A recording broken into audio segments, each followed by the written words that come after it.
தேசிய முற்போக்கு திராவிட கழகத்தின் தலைவர் கேப்டன் விஜயகாந்த் அவர்கள் அந்த கட்சி கொடி சிவப்பு, கருப்பு, மஞ்சள் என்ற அந்த கொடி இன்னைக்கு தான் அறிமுகப்படுத்திய நாள். இதோட 25 ஆண்டுகள் ஆகிவிட்டது. இன்றைய தினம் சில்வர் ஜூப்ளி நாளாக கேப்டன் ரசிகர்கள், கேப்டன் கட்சி நிர்வாகிகள், பிரேமலதா விஜயகாந்த், LK சுதீஷ் மற்றும் பலர் இன்று கொண்டாடுகின்றனர்.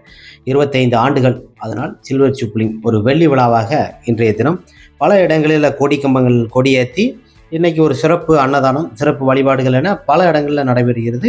கேப்டன் விஜயகாந்த் அவர்கள் ஒரு ரசிகராக இருந்து அந்த ரசிகர் மன்றத்தை உருவாக்கி திரும்ப அதில் இருக்கும் செயலாளர், பொருளாளர் எல்லாம் இதாகி அதில் ஒரு கட்சியை உருவானது தான் இந்த கட்சி. இது கட்சியின் நோக்கம் அல்ல. கட்சிக்கு முன்னே ரசிகர் மன்றம், நற்பணி மன்றம் நிறைய மன்றங்களை கொண்டு வந்தது தான். இன்றும் அந்த மன்றங்கள் இருந்திருந்தாலும் கேப்டன் விஜயகாந்த் அவர்கள் கட்சியில் செயல்படுகிறார்கள். கேப்டன் விசுவாசிகள் என்றுமே கேப்டனுக்காகவே என்றும் மாறாமல் இருக்கும் இந்த கட்சி நிர்வாகிகள், தொண்டர்கள் பலர் இருக்கின்றனர். இருந்தாலும் இன்றைய தினம் மிக அற்புதமாக ஒரு நாள்.